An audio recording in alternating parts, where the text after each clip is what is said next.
الله أكبر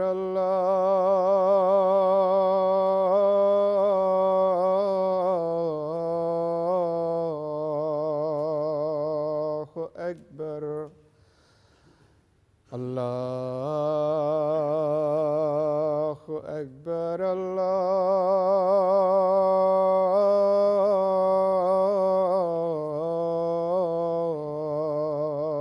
الله أكبر.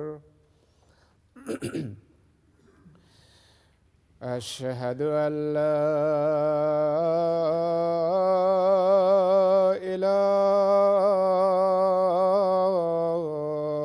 إله إلا الله.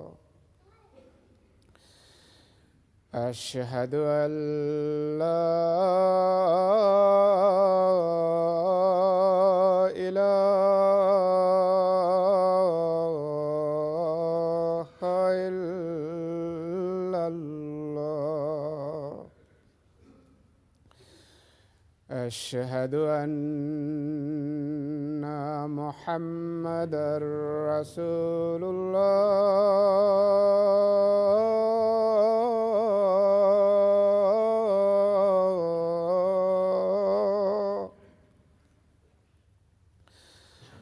أشهد أن محمدًا رسول الله. حي على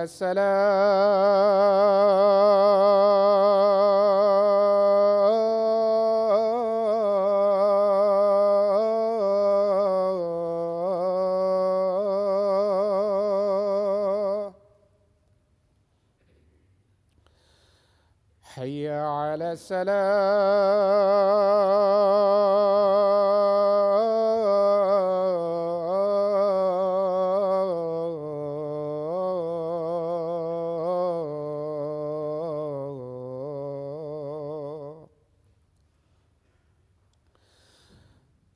حي على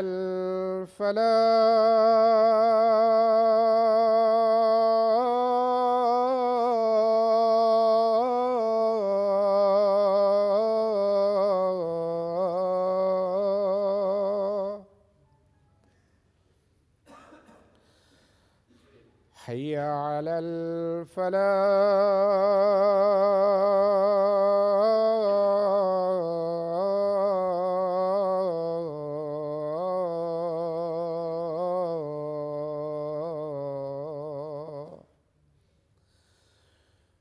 الله أكبر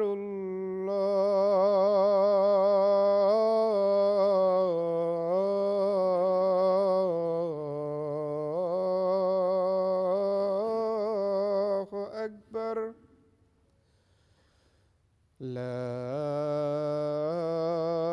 إله إلا الله.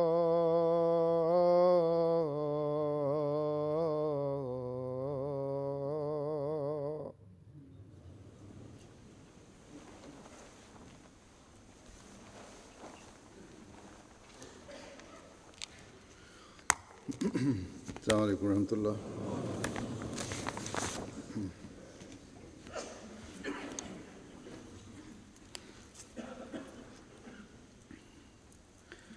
أشهد أن لا إله إلا الله وحده لا شريك له وأشهد أن محمدًا عبده ورسوله. أما بعد فأعوذ بالله من الشيطان الرجيم. بسم الله الرحمن الرحيم الحمد لله رب العالمين الرحمن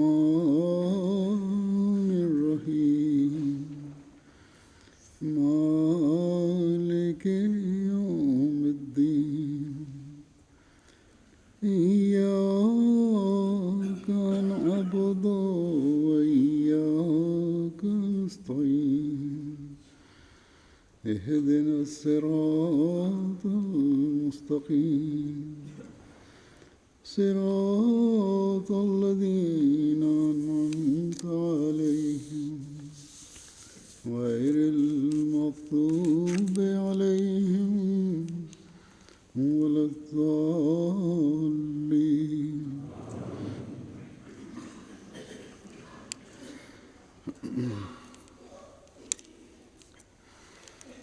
جب ہم حضرت مسیح موعود علیہ الصلوۃ والسلام کے صحابہ کے واقعات پڑھتے ہیں سنتے ہیں تو ان کی نیک فطرت، ان کی صداقت کی پہچان کے لیے تڑپ،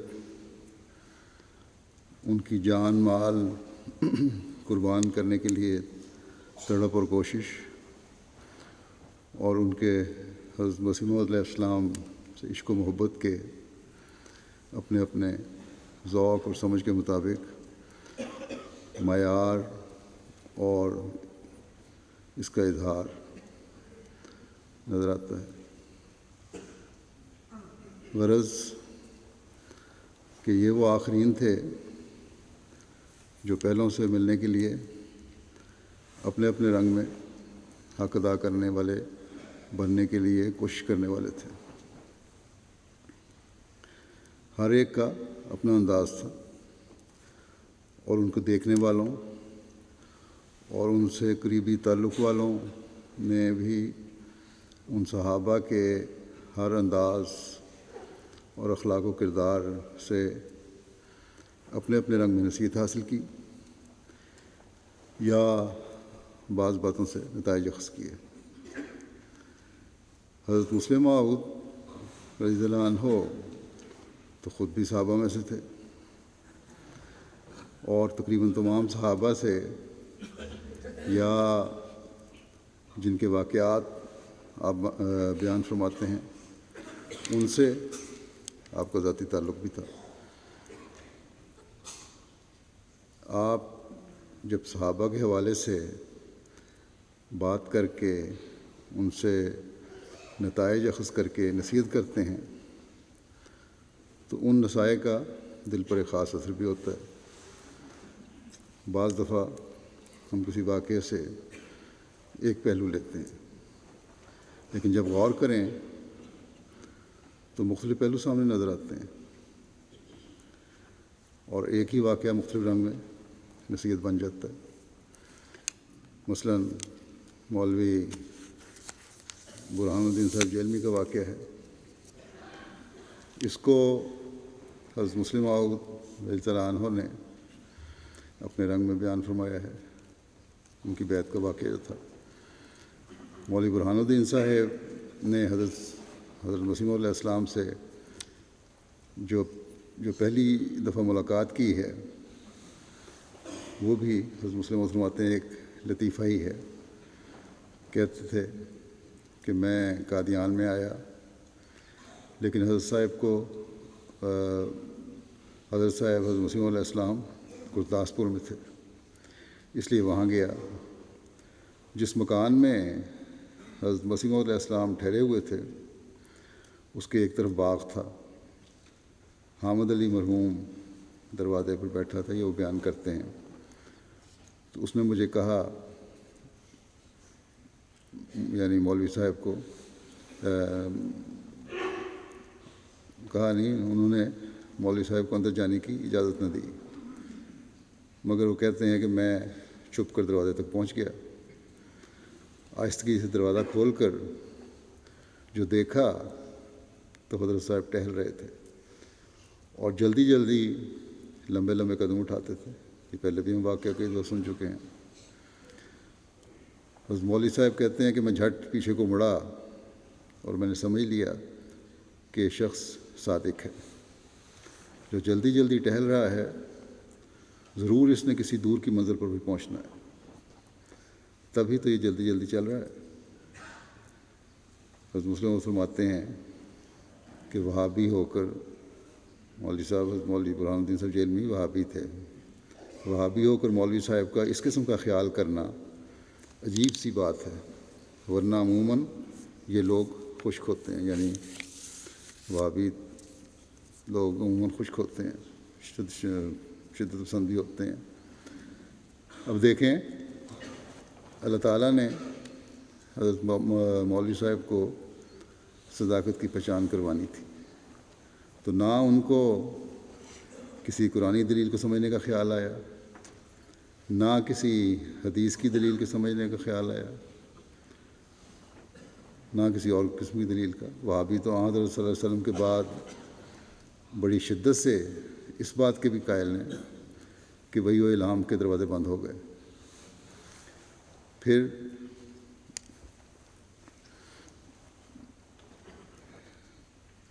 ایسے خیالات بھی ہیں کہ نعوذ باللہ یہ بھی کہ نبی یا ولی کو ہم پر کیا فضیلت ہے، جس طرح ہم ہیں، جس طرح باقی لوگ ہیں، نبی بھی انسان ہے، ولی بھی انسان ہے۔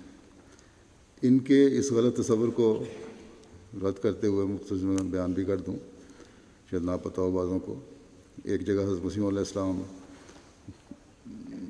نے فرمایا کہ انبیاء علیہم السلام کا وجود بھی ایک بارش ہوتا ہے، وہ اعلیٰ درجہ کا روشن وجود ہوتا ہے، خوبیوں کا مجموعہ ہوتا ہے۔ انبیاء کے لیے اس میں برکات ہوتے ہیں۔ اپنے جیسا سمجھ لینا، یعنی وہابیوں کا یہ خیال کہ وہ ہمارے جیسے ہی ہوتے ہیں، انسان ہیں، اپنے جیسا سمجھ لینا ظلم ہے۔ اولیاء و انبیاء سے محبت رکھنے سے ایمانی قوت بڑھتی ہے۔ اب یہ خاص چیز ہے کہ انبیاء اور اولیاء سے محبت رکھنے سے ایمانی قوت بڑھتی ہے۔ بہرحال حضرت مولوی برہان الدین صاحب کی نیک فطرت نے حضرت مسیح موعود علیہ السلام کے تیز چلنے کو ہی صداقت کا نشان سمجھ لیا۔ اللہ تعالیٰ کے خاص پیار کی نظر تھی جو حضرت مولوی صاحب پر پڑی، ورنہ تو ایسے لوگ بھی ہوتے ہیں جو دلائل سن کر، نشان دیکھ کر پھر بھی نہیں مانتے۔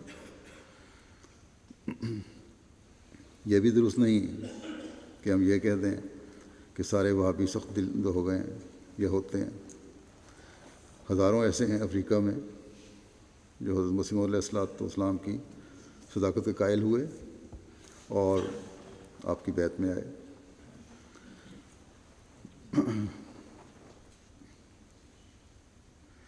وحی و الہام کی ہر وقت ضرورت کا ان لوگوں کو احساس بھی ہوا، اور یہ پتہ چلا کہ اولیاء اور انبیاء بارش کی طرح ہیں جن کے آنے سے زمین سرسبز و شاداب ہوتی ہے۔ بس روحانی سرسبزی کے لیے الہام کا جاری رہنا بھی ضروری ہے۔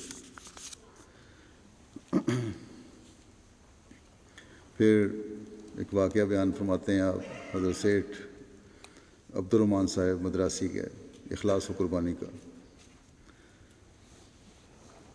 سیٹھ عبد الرحمن صاحب مدراس کے حضرت مسیح موعود علیہ السلام کے زمانے میں احمدی ہوئے۔ ان میں بڑا اخلاص تھا اور خوب تبلیغ کرنے والے تھے۔ ان کا ایک واقعہ حضرت مسیح موعود علیہ السلام بڑے درد سے سنایا کرتے تھے۔ حضرت مسلم فرماتے ہیں کہ مجھے بھی جب وہ واقعہ یاد آتا ہے تو ان کے لیے دعا کی تحریک ہوتی ہے۔ ابتدا میں ان کی مالی حالت بڑی اچھی تھی اور اس وقت وہ دین کے لیے بڑی قربانی کرتے تھے۔ 300، 400، 500 روپے تک ماہوار چندہ بھیجتے تھے۔ خدا کی قدرت، وہ بعض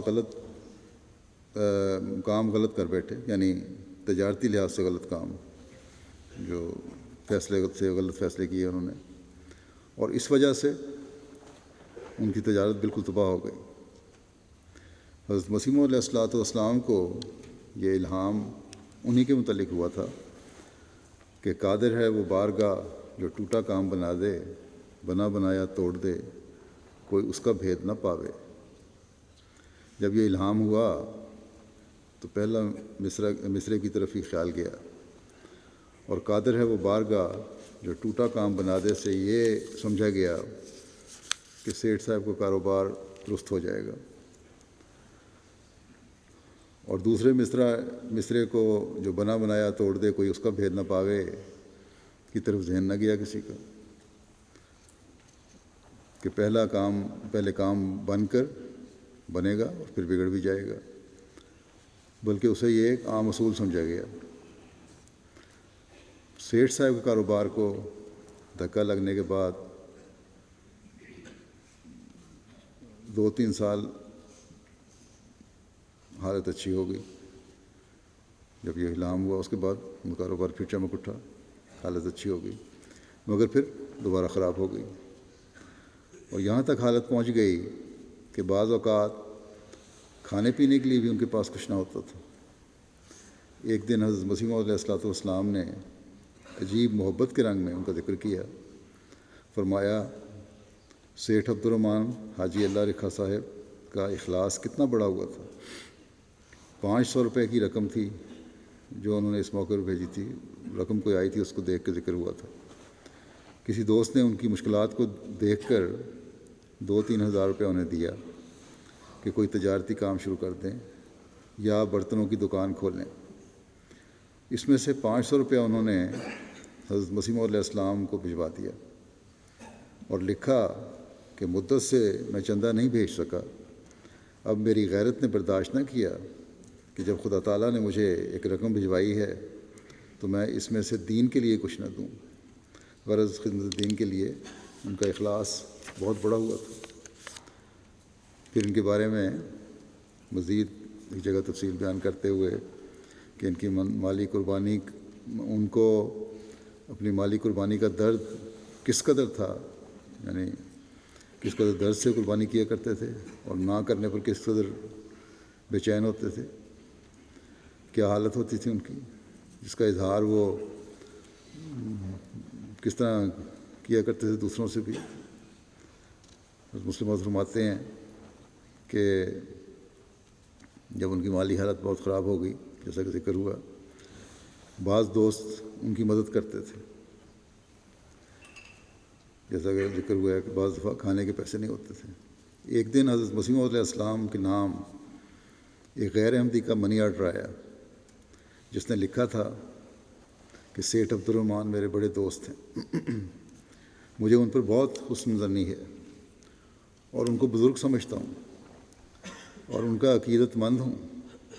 ایک روز میں نے، یہ غیر احمدی لکھتے ہیں کہ ایک روز میں نے ان کو بہت افسردہ دیکھا، سیٹھ صاحب کو، اور اس کی وجہ دریافت کی تو انہوں نے کہا کہ جب میرے پاس روپیہ تھا تو میں حضرت مسیح موعود علیہ السلام کی خدمت میں دین کے لیے بھیجا کرتا تھا، مگر اب نہیں بھیج سکتا۔ ان کی اس بات کا یہ غیر احمدی کہتے ہیں کہ میری طبیعت پر بڑا اثر ہوا اور میں نے نظر مانی ہے کہ میں آپ کو 200 یا 300 روپیہ ماہوار بھیجا کروں گا۔ چنانچہ اس غیر احمدی نے آپ کو روپیہ بھیجنا شروع کر دیا۔ حضرت مسلم فرماتے ہیں کہ ایک دفعہ سیٹھ صاحب کی طرف سے ایک منی آرڈر آیا جو شاید 300 یا 400 کا تھا۔ حضرت مسیح موعود علیہ السلام نے دیکھا تو فرمایا یہ منی آرڈر سیٹھ صاحب کا ہے، ان کی مالی حالت تو بڑی خطرناک ہے، تو پھر کس طرح بھیج دیا رقم؟ بعد میں ان کا خط آیا جس میں لکھا تھا کہ مجھ پر کچھ قرض ہو گیا تھا جسے اتارنے کے لیے میں نے اپنے دوست سے کچھ روپیہ لیا، پھر مجھے خیال آیا کہ کچھ آپ کو بھی بھیج دوں، چنانچہ کچھ تو قرض اتار دیا اور کچھ آپ کو بھیج رہا ہوں۔ تو یہ تھے ان کا اخلاص اور وفا اور قربانی کا جذبہ۔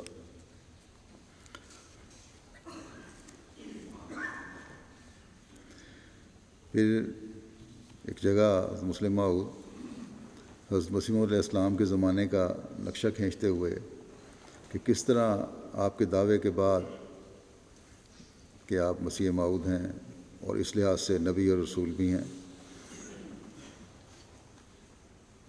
اور حضرت صلی اللہ علیہ وسلم کی غلامی میں آپ کو یہ مقام ملا ہے، نہ کہ کسی اپنے قابلیت کی وجہ سے، پھر بھی مسلمانوں کی اکثریت آپ کے خلاف ہو گئی۔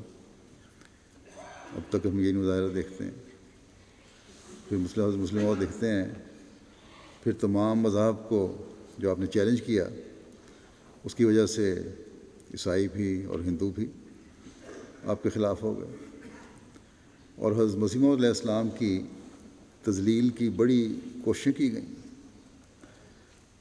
آپ پر مقدمات قائم کیے گئے، حتیٰ کہ متواتر 3 ماہ تک عام سرکاری رخصتوں کے علاوہ برابر روزانہ کئی گھنٹے آپ کو عدالت میں کھڑا رہنا پڑتا۔ ایک دن مجسٹریٹ نے اپنی دشمنی کی وجہ سے پانی تک پینے کی اجازت نہیں دی آپ کو۔ حضرت مسلم موعود فرماتے ہیں کہ ہم آج ان باتوں کو بھول گئے ہیں، مگر اس زمانے کے مخلصین کے لیے یہ ایک بہت بڑا ابتلا تھا۔ وہ ایک طرف تو خدا تعالیٰ کا یہ وعدہ سنتے تھے کہ بادشاہ تیرے کپڑوں سے برکت ڈھونڈیں گے اور تیرے نام ماننے والے دنیا میں ادنا اقوام کی طرح رہ جائیں گے،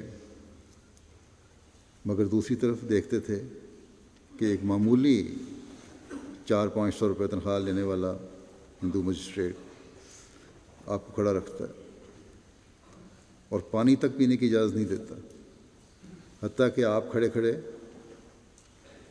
کھڑے کھڑے سر چکرا جاتا ہے اور پاؤں تھک جاتے۔ کمزور ایمان والے حیران ہوتے ہوں گے کہ کیا یہی وہ شخص ہے جس کے متعلق اللہ تعالیٰ کے اس قدر وعدے ہیں؟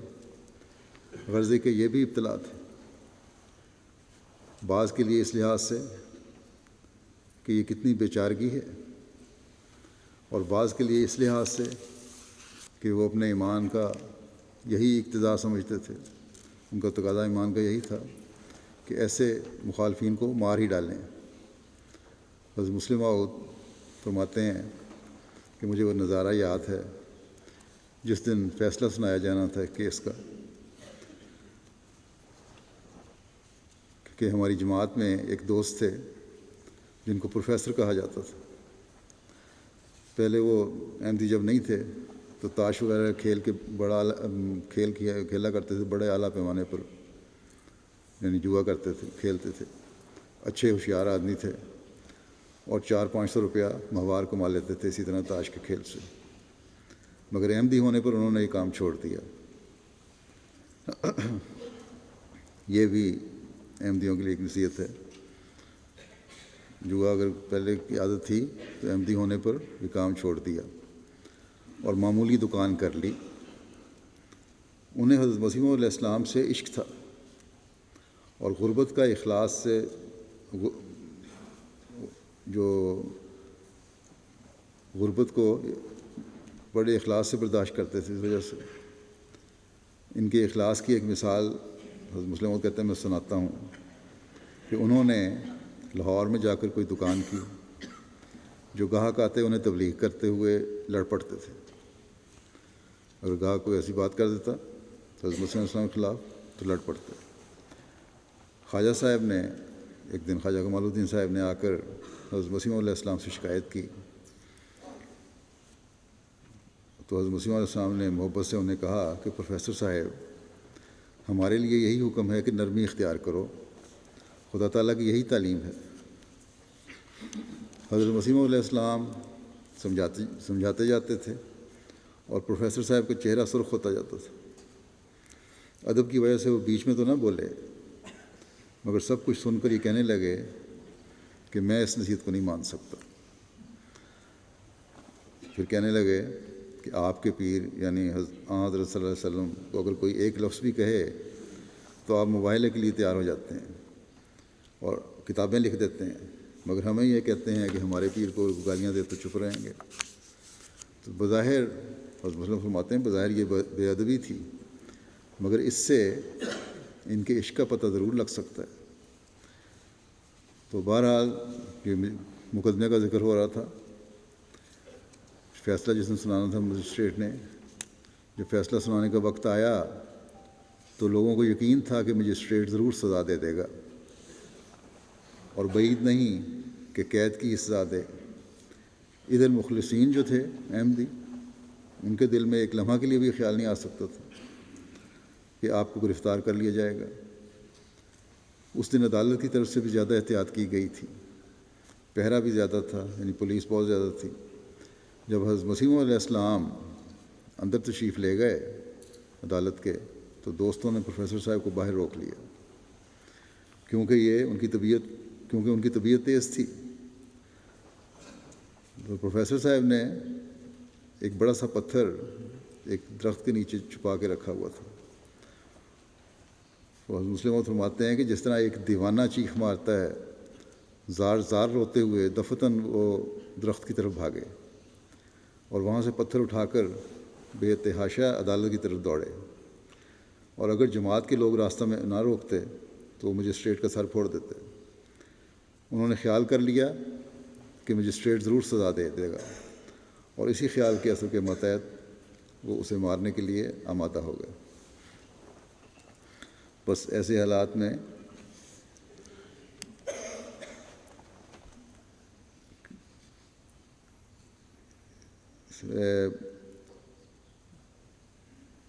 بعض لوگوں کے ایسے رد عمل ہوتے ہیں، کمزور ایمان والے مرتد ہو جاتے ہیں، جیسا کہ بیان کیا گیا کہ ایسی حالت تھی، اور مخلصین کے ایمان میں اضافہ ہوتا ہے۔ لیکن بہت زیادہ جذباتی رنگ رکھنے والے، جیسے پروفیسر صاحب تھے، تھوڑے سے جذباتی بھی اور غصیلے بھی اور اپنی سوچ رکھنے والے، وہ خود بدلہ لینے کی بھی سوچ لیتے ہیں۔ لیکن حضرت مسیح علیہ السلام کی طبیعت جو تعلیم ہے اور تربیت ہے، جو ہمارے لیے اسوہ ہے اور ایک لائق عمل ہے، اسے ہمیشہ ہمیں یاد رکھنا چاہیے کہ صبر اور حوصلے سے ہم نے ہمیشہ کام لینا ہے۔ آج بھی ایسے واقعات ہوتے ہیں۔ انجام کار تو انشاءاللہ تعالیٰ وہی ہونا ہے جس کی خبر اللہ تعالیٰ نے دی ہے، اور صبر اور دعا سے کام لینے والے انشاءاللہ اس کے نظارے دیکھیں گے بھی۔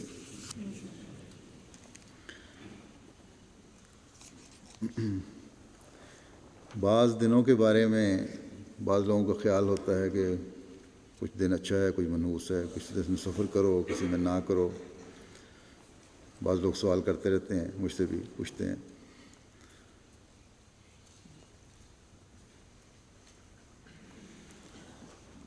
تو حضرت مسیح علیہ السلام کا بھی حوالہ بعض وقت پیش کر دیا جاتا ہے، یا حضرت اماں جان کا حوالہ پیش کر دیا جاتا ہے۔ حضرت اماں جان کا حوالہ یہ تھا کہ حضرت مسلم موعود نے لکھا کہ بدھ والے دن یا بعض دنوں میں انہوں نے روکا سفر کرنے سے، تو ان کی کوئی خواب تھی یا وہم تھا، تو اس کا تقاضا تھا، جس کی وجہ سے حضرت مسلم موعود نے لکھا ہے۔ اصل میں تو کوئی دن کی اہمیت نہیں۔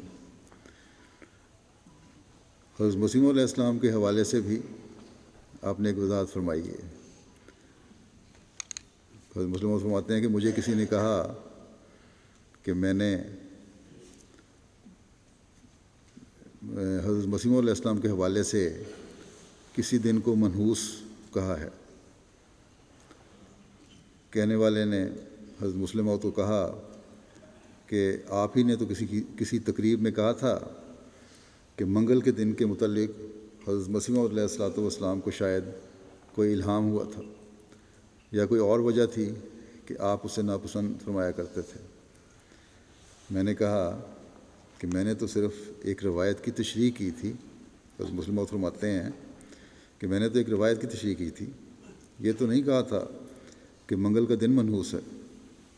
چونکہ حضرت مسیح علیہ السلام کی طرف ایک ایسی روایت منسوب کی جاتی ہے، اس لیے میں نے بتایا تھا کہ اگر اس روایت کو درست تسلیم کیا جائے کہ شاید منگل کے دن سے آپ کو اس لیے تخفیف کرائی گئی ہو کہ آپ کی وفات منگل کے دن ہونے والی تھی، مگر بعض لوگوں نے اس مخصوص بات کو جو محض آپ کی ذات کے ساتھ وابستہ تھی وسیع کر کے اسے ایک قانون بنا لیا اور منگل کی نحوست کے قائل ہو گئے، حالانکہ جو چیز خدا کی طرف سے ہو اس کو نحوست قرار دینا بڑی بھاری نادانی ہوتی ہے۔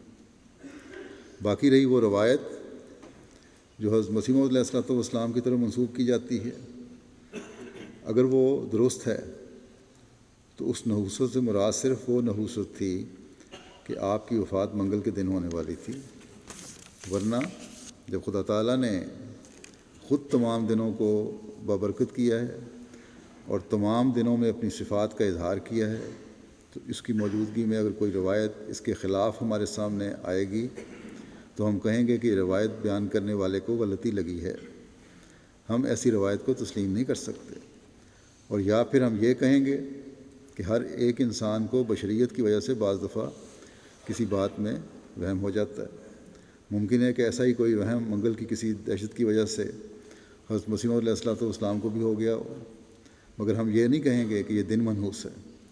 ہم اس روایت میں یا تو راوی کو جھوٹا کہیں گے یا پھر یہ کہیں گے کہ شاید بشریت کے تقاضے کے متحد حضرت مسیح موعود علیہ السلام کو اس بارے میں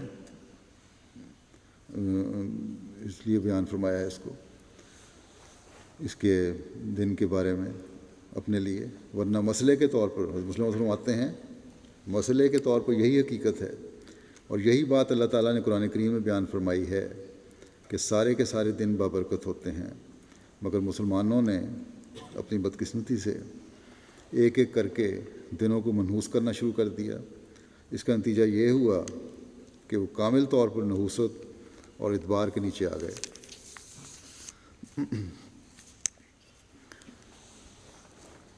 بعض لوگ اپنی عاجزی میں ضرورت سے زیادہ بڑھ جاتے ہیں، اس کا بھی ایک دلچسپ واقعہ ہے، اور بعض اپنے نظریات کی سختی میں زیادہ شدت اختیار کر لیتے ہیں۔ یہ مزاج رکھنے والے دو اشخاص کے تھے جو دونوں ایک جگہ اکٹھے ہو گئے۔ ان کے ایک واقعے کا ذکر کرتے ہوئے حضرت مسلم موعود فرماتے ہیں کہ مجھے یاد ہے کہ حضرت مسیح موعود علیہ السلام کے زمانے میں ایک شخص حافظ محمد صاحب پشاور کے رہنے والے تھے، قرآن کریم کے حافظ تھے اور سخت جوشیلے احمدی تھے۔ میرا خیال ہے کہ وہ اہل حدیث میں رہ چکے تھے کیونکہ ان کے خیالات میں بہت زیادہ سختی پائی جاتی تھی۔ وہ ایک دفعہ جلسے پر آئے ہوئے تھے اور قادیان سے واپس جا رہے تھے کہ راستے میں خدا تعالیٰ کی خشیت کے بارے میں باتیں شروع ہو گئیں۔ کسی شخص نے کہا کہ اللہ کی شان تو بہت بڑی ہے، ہم لوگ تو بالکل ذلیل اور حقیر ہیں، پتہ نہیں کہ خدا ہماری نماز بھی قبول کرتا ہے یا نہیں، ہمارے روزے بھی قبول کرتا ہے یا نہیں، ہماری زکوٰۃ اور حج بھی قبول کرتا ہے یا نہیں۔ اس پر ایک دوسرا شخص بولا کہ اللہ تعالیٰ کی بڑی شان ہے، میں تو کئی دفعہ سوچتا ہوں کہ میں مومن بھی ہوں یا نہیں۔ حافظ محمد صاحب ایک کونے میں بیٹھے ہوئے تھے، پشاور کے رہنے والے، وہ یہ باتیں سنتے ہی اس شخص سے مخاطب ہوئے جس نے یہ کہا تھا پتہ نہیں میں مومن بھی ہوں کہ نہیں۔ کہنے لگے تم اپنے آپ کو کیا سمجھتے ہو؟ کیا یہ سمجھتے ہو کہ تم مومن ہو یا نہیں؟ اس نے کہا میں تو یقین سے نہیں کہہ سکتا کہ میں مومن ہوں یا نہیں۔ حافظ صاحب کہنے لگے اچھا اگر یہ بات ہے تو میں نے آج سے تمہارے پیچھے نماز ہی نہیں پڑھنی۔ باقیوں نے کہا کہ حافظ صاحب اس کی بات ٹھیک ہے، ایمان کا مقام تو بہت بلند ہے۔ کہنے لگے اچھا پھر میں تم سب کے پیچھے نماز بند آج سے میری۔ جب تم اپنے آپ کو مومن ہی نہیں سمجھتے تو تمہارے پیچھے نماز کس طرح ہو سکتی ہے؟ غرض دوست پشاور پہنچے اور حافظ صاحب نے جماعت کے ساتھ نماز پڑھنی چھوڑ دی۔ جب پوچھا گیا تو انہوں نے کہا کہ تم تو اپنے آپ کو مومن ہی نہیں سمجھتے، میں تمہارے پیچھے نماز کس طرح پڑھوں؟ آخر جب فساد زیادہ بڑھ گیا تو حضرت مسیح موعود علیہ السلام کو اس واقعے کی اطلاع دی گئی۔ حضرت مسیح موعود علیہ السلام نے فرمایا کہ حافظ صاحب ٹھیک کہتے ہیں، جنہوں نے کہا تھا نا کہ تم کہتے ہو میں مومن نہیں، فرمایا حافظ صاحب ٹھیک کہتے ہیں، مگر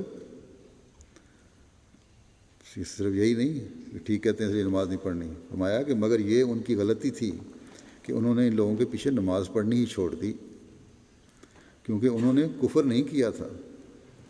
لیکن بات ٹھیک ہے، ہماری جماعت کے دوستوں کا فرض تھا کہ وہ اپنے آپ پر حسن زنی کرتے۔ جہاں تک کوشش کا سوال ہے، انسان کو فرض ہے کہ وہ اپنی کوشش جاری رکھے اور نیکیوں میں بڑھنے کی کوشش کرے۔ انہوں نے فرمایا مگر یہ کہ مومن ہونے سے انکار کر دے، یہ غلط طریق ہے۔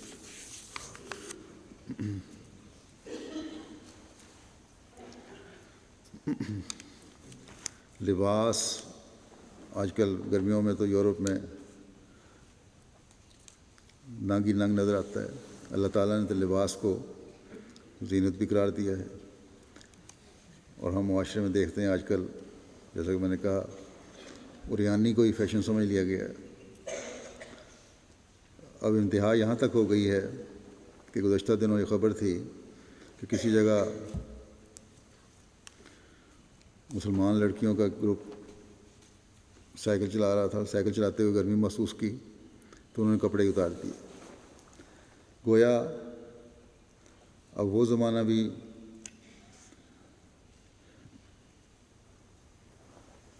آ گیا ہے کہ جب جسم کے بعض حصے اخلاقاً اور طبعاً بھی ننگے رکھنا مسلمانوں کے لیے معیوب نہیں سمجھا جاتا۔ کیا کبھی تو وہ زمانہ تھا کہ کم از کم اخلاقاً اور طبعاً ایک بہت بڑا طبقہ اس چیز کو معیوب سمجھتا تھا، اور خاص طور پر مسلمانوں میں۔ حضرت مسلم موعود رضی اللہ عنہ کے زمانے میں تو شاید اوریانی آج کی نسبت 70% 80% سے بھی کم ہوگی، لیکن اس وقت کے ایک مصور کا بیان، جو تصویریں بناتا تھا، پینٹنگ کرتا تھا، اس کا بیان حضرت مسلم موعود نے لکھا ہے کہ ایک مشہور انگریز مصور نے مضمون لکھا ہے جس میں اس نے عورتوں کو مخاطب کیا ہے۔ آپ فرماتے ہیں کہ آج کل یورپ کی عورتوں میں یہ رواج پایا جاتا ہے کہ وہ اپنے جسم کو زیادہ سے زیادہ ننگا کرتی چلی جاتی ہیں۔ بہرحال وہ مشہور مصور لکھتا ہے کہ میں ایک مصور کی حیثیت سے عورتوں اور مردوں کے ننگے جسم دیکھنے کا اس قدر عادی ہوں کہ کسی دوسرے کو اس قدر دیکھنے کا کم موقع ملتا ہے۔ اس لیے میں ایک ماہر فن کی حیثیت سے مشورہ دیتا ہوں کہ ننگا جسم خوبصورتی پیدا نہیں کرتا، بلکہ بسا اوقات ایسی عورت مرد کی نگاہ میں بدصورت سمجھی جاتی ہے۔ اس لیے عورتیں اگر اپنے جسموں کو اس لیے ننگا رکھتی ہیں کہ حسن کی تعریف ہو، تو بعض دفعہ تعریف کے بجائے نفرت پیدا ہوتی ہے۔ حضرت مسلم موعود فرماتے ہیں کہ یہ ایک ماہر فن کی رائے ہے جو یورپ کا رہنے والا ہے، اور یہ رائے جو ہے بڑی وزندار ہے اور بڑی معقول ہے۔ اسی طرح مرد بھی اپنے عجیب غریب حلیے بنا لیتے ہیں اور لباس پہنتے ہیں جن سے ان کا وقار بھی ضائع ہوتا ہے اور بدصورتی بھی نمایاں ہوتی ہے۔ لیکن آج کل تو آزادی کے نام پر 4 آدمی اگر جمع ہو کر کوئی اظہار کر دیں تو اس بےہودہ اظہار کو اہمیت دی جاتی ہے، جس کی وجہ سے معاشرہ مجموعی طور سے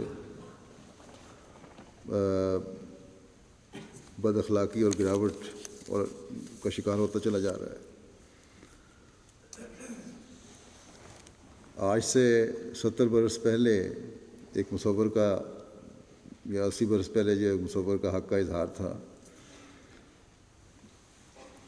آج کا مصور بھی شاید اپنے انداز میں اپنے اس اظہار کا اظہار نہ کر سکے، ایماندارانہ رائے اور مشورہ نہ دے، اور نہ کہ مصور کو کہ کسی میں بھی جرأت نہیں ہے۔ اور یہی وجہ ہے کہ اخلاقی طور پر انحطاط ہوتا چلا جا رہا ہے۔ خوبصورتی کی پہچان اوریانی بنتی جا رہی ہے۔ یا بس یاد رکھنا چاہیے کہ خوبصورتی کی پہچان اوریانی یا ظاہری حالت نہیں ہے بلکہ کچھ اور ہے۔ اس بارے میں حضرت مسلم موعود نے حضرت مسیح موعود علیہ السلام کے 2 صحابہ کی ایک بحث کا ذکر کیا ہے۔ آپ فرماتے ہیں کہ حضرت مسیح موعود علیہ السلام کے زمانے میں ایک دفعہ حضرت خلیفہ اول اور مولوی عبدالکریم صاحب مرحوم کے درمیان آپس میں اس بات پر بحث چھڑ گئی۔ حضرت خلیفہ اول فرماتے تھے کہ خوبصورتی کا پہچاننا آسان نہیں ہے، ہر شخص کی نگاہ حسن کا صحیح اندازہ نہیں کر سکتی، یہ صرف طبیب ہی پہچان سکتا ہے کہ کون خوبصورت ہے اور کون بدصورت۔ مگر مولوی عبدالکریم صاحب فرماتے تھے کہ یہ کون سی مشکل بات ہے، ہر آنکھ انسانی خوبصورتی کو پہچان سکتی ہے، ظاہری طور پہ جب دیکھ لو تو پہچان سکتی ہے۔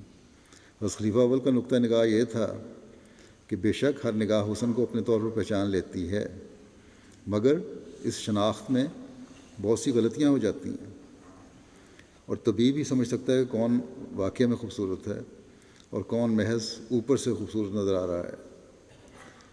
اسی گفتگو میں حضرت خلیفہ اول نے فرمایا کہ کیا آپ کے نزدیک یہاں کوئی مرد خوبصورت بھی ہے؟ انہوں نے ایک نوجوان کا نام لیا مولوی عبدالکریم صاحب نے، جو اتفاقاً اس وقت سامنے آ گیا جب وہ بحث ہو رہی تھی۔ کہنے لگے میرے خیال میں یہ خوبصورت ہے۔ حضرت خلیفہ اول نے فرمایا کہ آپ کی نگاہ میں تو یہ خوبصورت ہے، مگر دراصل اس کی ہڈیوں میں نقص ہے، شکل دیکھ کے پہچان لیے۔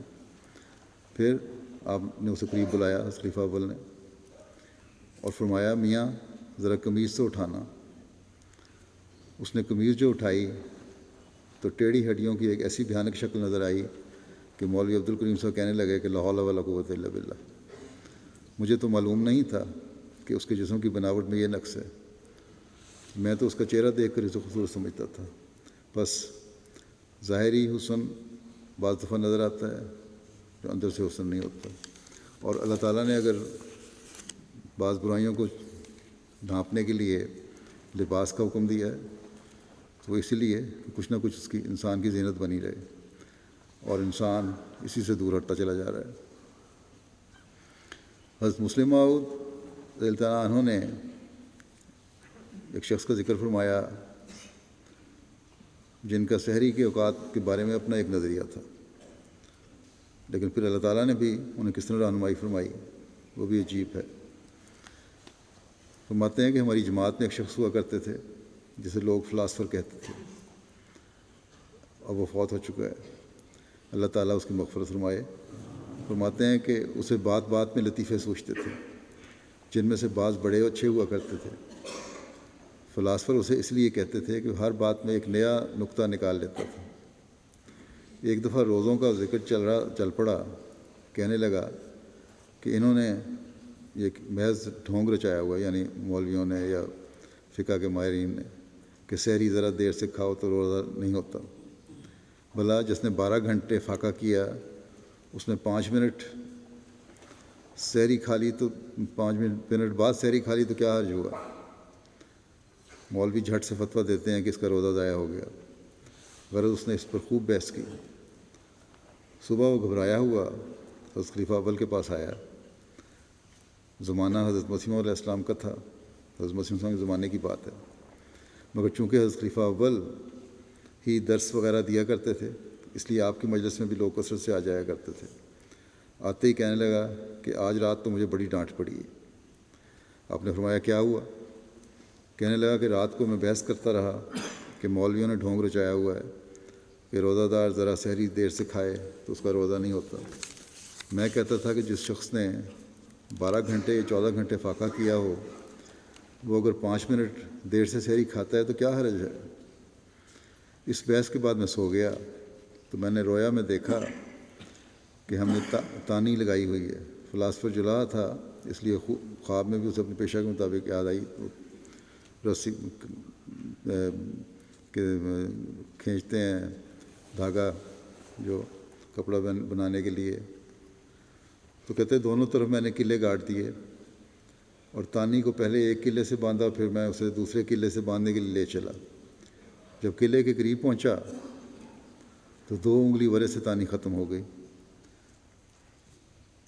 میں بار بار کھینچتا کہ کس طرح اسے کیلے سے باندھ لوں، مگر کامیاب نہ ہو سکا، اور میں نے سمجھا کہ میرا سارا سوت مٹی میں گر کر تباہ ہو گیا۔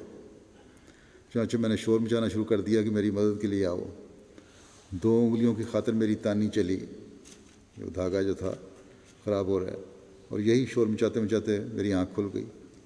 جب میں جاگا تو میں سمجھا کہ اس رویا کے ذریعے اللہ تعالیٰ نے مجھے مسئلہ سمجھایا ہے کہ 2 انگلیوں جتنا فاصلہ رہ جانے سے اگر تانی خراب ہو جاتی ہے تو روزے میں 5 منٹ کا فاصلہ کہہ رہے ہو، اس کے ہوتے ہوئے کس طرح روزہ قائم رہ سکتا ہے۔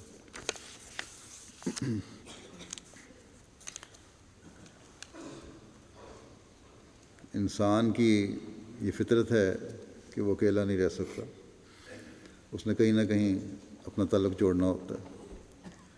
اس کی ایک جگہ حضرت مسلم موعود اس طرح وضاحت فرماتے ہیں کہ حضرت مسیح موعود علیہ السلام فرمایا کرتے تھے کہ ایک مجلس میں یہ ذکر ہو رہا تھا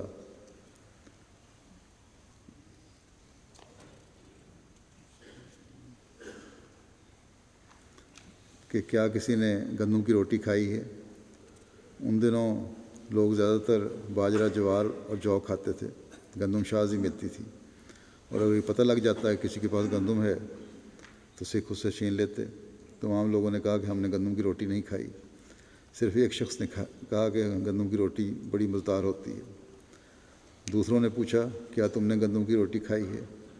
اس نے کہا میں نے کھائی تو نہیں، لیکن گندم کی روٹی ایک شخص کو کھاتے دیکھا ہے۔ کھانے کے والے چٹخارے لے کر کھاتا ہے، جس سے میں سمجھا کہ گندم کی روٹی بڑی مزیدار ہوتی ہے۔ تو ابھی تو یہ ذکر فرما رہے ہیں کہ کھانے کا بعض لوگوں کو بڑا شوق ہوتا ہے۔ پھر فرمایا کہ بعض لوگ مرغا کھانے کے بڑے شوقین ہوتے ہیں۔ چودھری رسول اللہ خان صاحب بھی میرے بچپن کے دوست ہیں، انہیں مرغے کی ٹانگ بڑی پسند تھی۔ حضرت مسیح موعود علیہ السلام کو بھی بڑی پسند تھی۔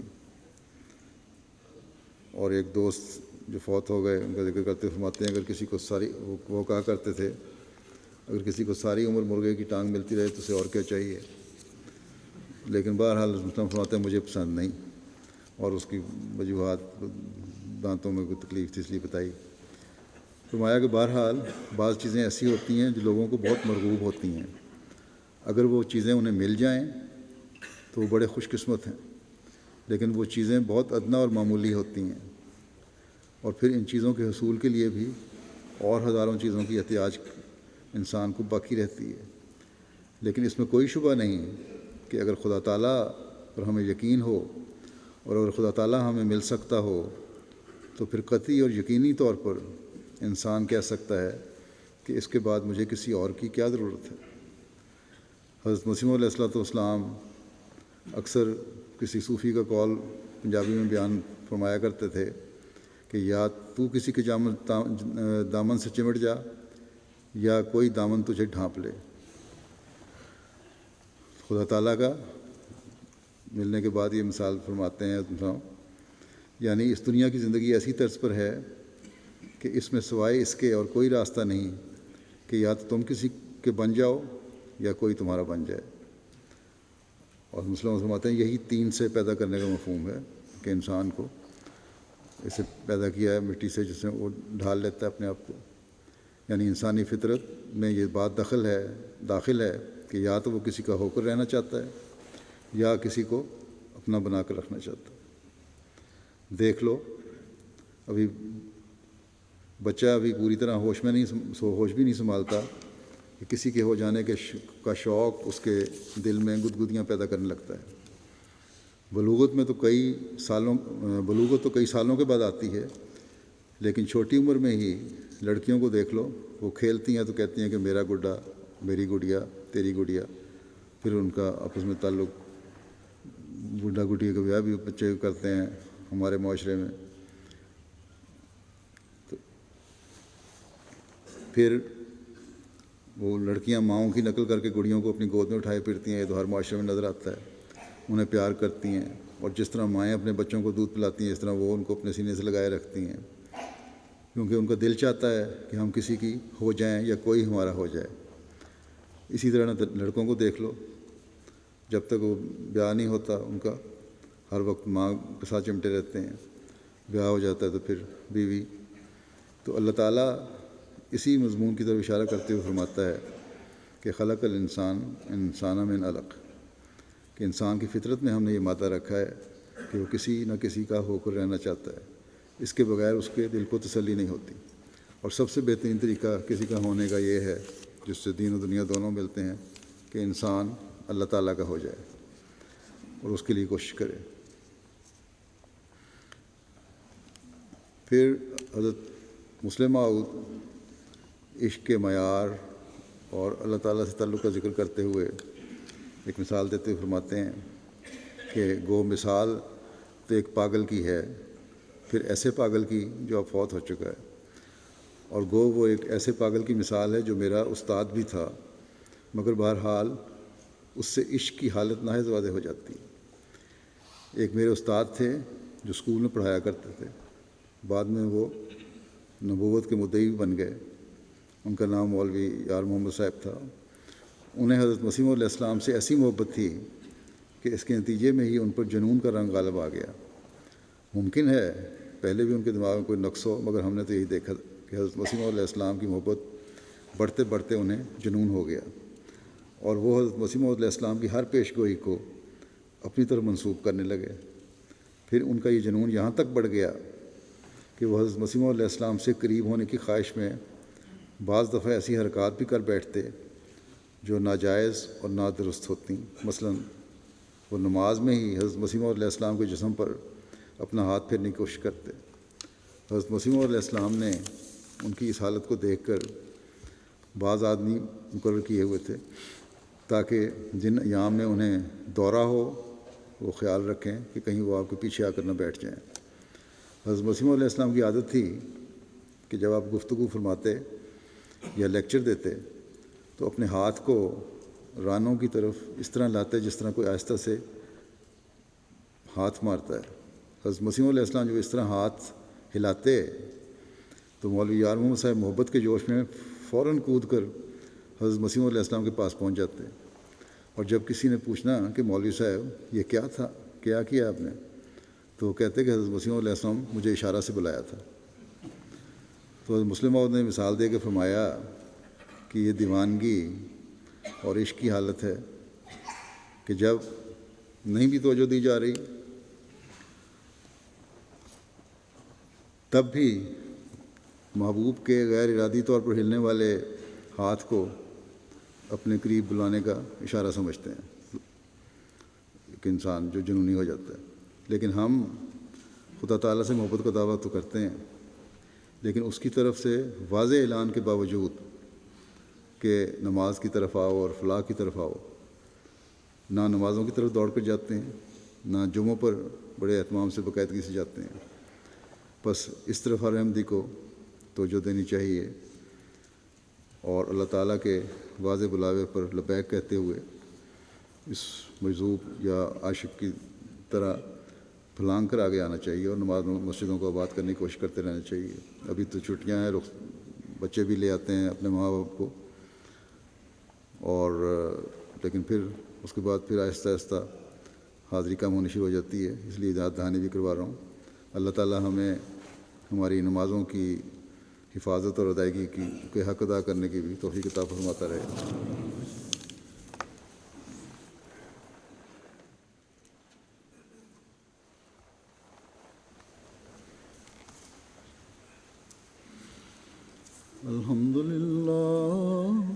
الحمد لله نحمده ونستعينه ونستغفره ونؤمن به ونتوكل عليه ونعوذ بالله من شرور أنفسنا ومن سيئات أعمالنا. من يهده الله فلا مضل له ومن يضلل فلا هادي له. ونشهد أن لا إله إلا الله ونشهد أن محمدا عبده ورسوله.